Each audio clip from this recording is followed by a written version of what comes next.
Money is not a medium of exchange. It is a filter for reality. At the bottom, reality is sharp, cold, and heavy. At the top, it becomes abstract, a series of digital signals and handshakes in rooms that don't exist on public maps. Most people spend their lives trying to get rich, but they don't realize that wealth isn't just about what you can buy, it's about how much of the world's friction you can remove. Today, we look at the 7 levels of financial power, not just the cars or the houses, but the psychological metamorphosis of the person holding the pen. At this level, you are an expert in micromath. You know exactly how many days are left until the first of the month. Your brain is a calculator for survival. Power here is the ability to say no to a night out, so you can say yes to rent. The psychological cost is bandwidth poverty. When you are worried about $50, you cannot think about a 5-year plan. You are trapped in the now. You aren't lazy, you're just busy surviving the friction of a world that is very expensive to be poor in. This is the comfort trap. You've graduated from micromath to status math. You have an emergency fund, which means for the first time in your life, you aren't afraid of your car breaking down. That lack of fear is your first taste of true power. But here's the trap.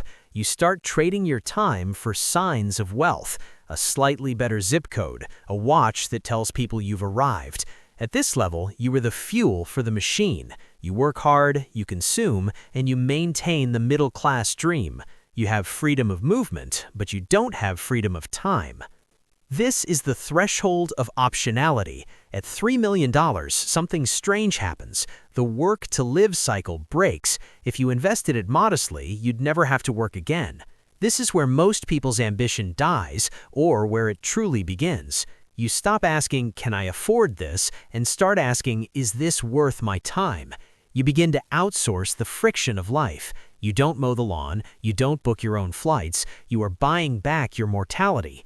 But the cost is isolation. You start to realize your old friends are still playing status math and you're playing a different game.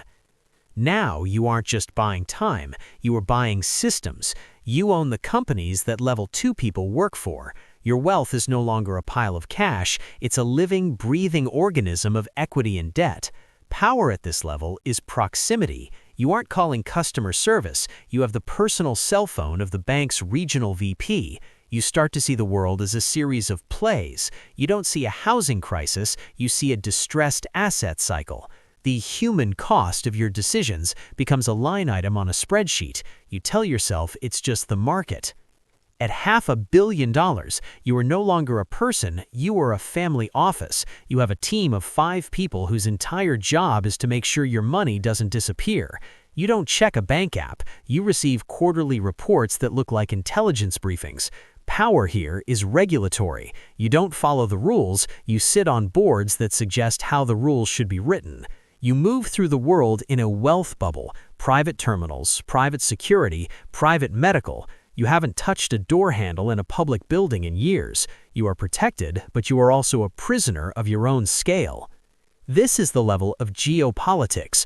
Your net worth is larger than the GDP of some nations. You don't talk to CEOs, you talk to prime ministers. When you decide to move your capital out of a currency, that currency devalues.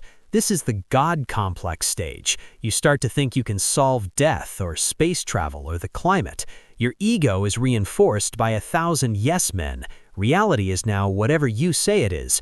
The only thing you can't buy is sincerity. Everyone you meet wants something.